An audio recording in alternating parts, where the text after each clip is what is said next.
Oke, saya lanjutkan karena tadi terputus. Ya, ingat ya kalau se digunakan untuk untuk kata benda, untuk noun maskulang. Kalau set digunakan untuk noun feminan. Ya, kalau set hanya satu digunakan untuk noun maskulang, depannya voyelle atau h. Untuk C digunakan untuk noun pluriel, bisa maskulang, bisa feminan, dia pluriel. Kalau ini singulier,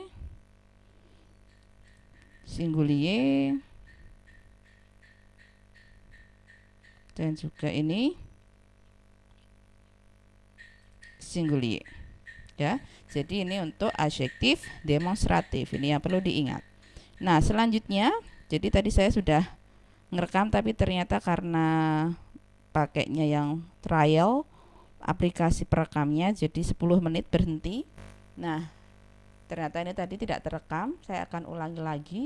Jadi selanjutnya setelah ada passé composé, adjektif posesif, adjektif demonstratif. Nah, selanjutnya yang terakhir kemarin sudah kita bahas yaitu tentang pronom COD dan pronom COI. Ini saya jadikan satu ya. Tapi sebelum berbicara mengenai pronom COD dan pronom COI, saya akan mengajak kalian kembali ke belakang, mengingat kembali sejarahnya sehingga ternyata pronom COD dan COI asalnya dari sini ya. Dulu kalian sudah mengenal yang namanya pronom personel atau sering kita menyebutnya dengan subjek ya. Ada je, tu, il, elle, nous, vous, il, elle. Nah, perhatikan warnanya karena ini akan sangat berpengaruh ya. Jadi kalau je, ada moi untuk pronom toniknya ya. Kalau pronom personel untuk subjek, pronom tonik untuk objek. Makanya saya beri warna merah. Je ada moi, tu ada toi, il ada lui, elle ada elle, ya kan? Kemudian nous ada nous, vous ada vous. Nah, il elle dia sama jadi satu tok, ya. Jadi satu di sini, il elle jadikan satu lui. Nah, untuk il saya jadikan satu ya di sini ya. Mungkin agak sedikit berisik mungkin karena di sini hujan. Il hijau, kemudian ya di sini ada agak apa tadi ya, agak merah ini.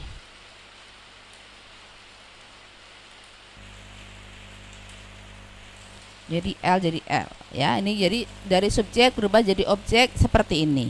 Nah, inilah yang kemudian pronom tonik inilah yang kemudian kita manfaatkan menjadi pronom COD, karena ingat COD ataupun COI dia menggantikan apa? Iya, menggantikan objek. Di garis bawahi, ditebeli ya kalau di catatan, objek bukan subjeknya.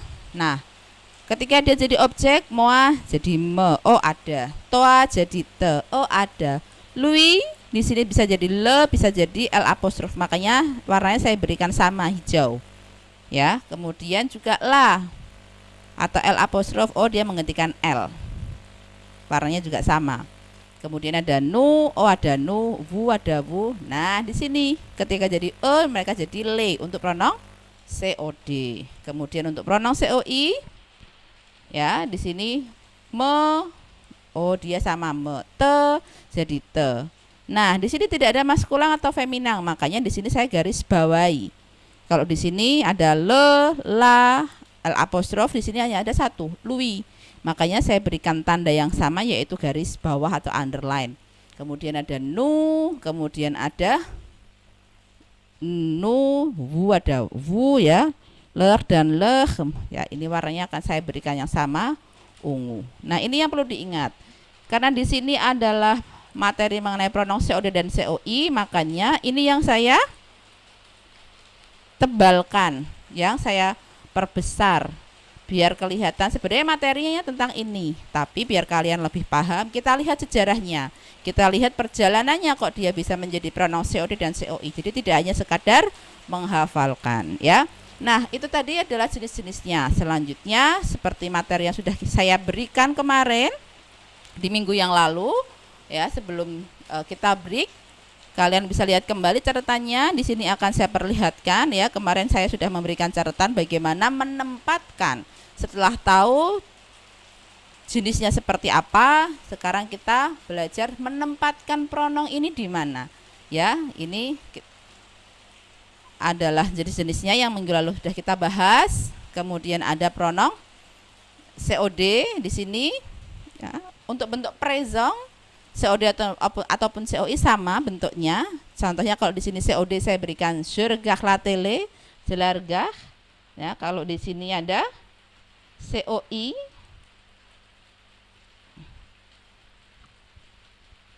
saya tebalkan.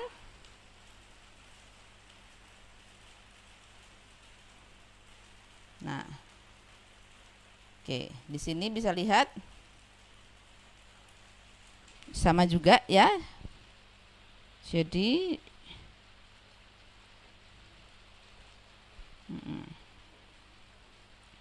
je leur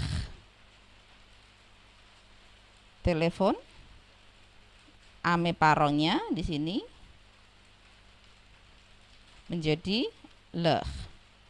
Jadi kita tahu, oh di sini antara subjek dan juga kata kerja yang dikonjugasi itu kalau di present.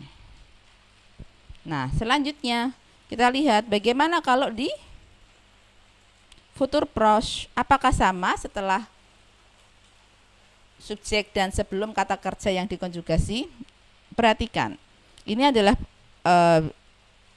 pola atau contoh, kalian bisa menirunya. Namanya model belajar imitasi.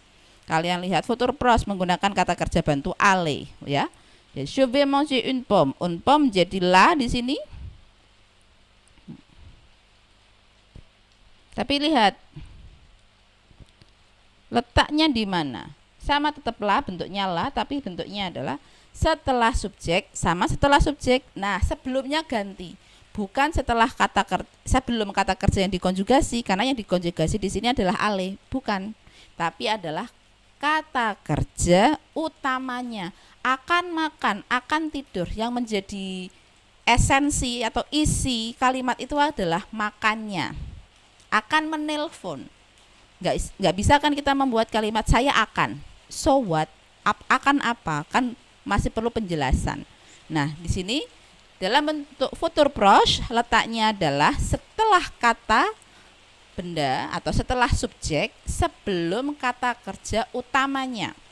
Atau bisa kalian gampangkan setelah kata kerja aller.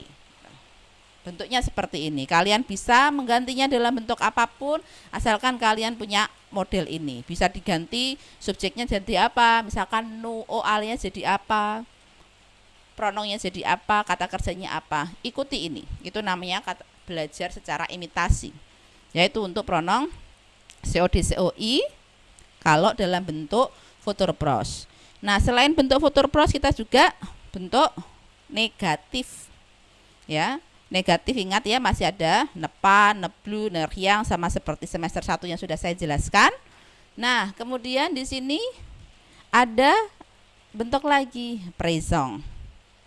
Ada bentuk passé. Nah, untuk présentnya lihat di sini saya berikan margin yang sama, présent dan présent, tapi untuk COD ini untuk COI. Ya, ini saya berikan untuk COD. Untuk COI. Nah, perhatikan, kita belajar menggunakan pola imitasi présent sama présent, cuman COD COI. Non, non, je. Bisa diganti dengan subjek apapun, nya tetap sama, ya. Kemudian untuk la, le sama COD dan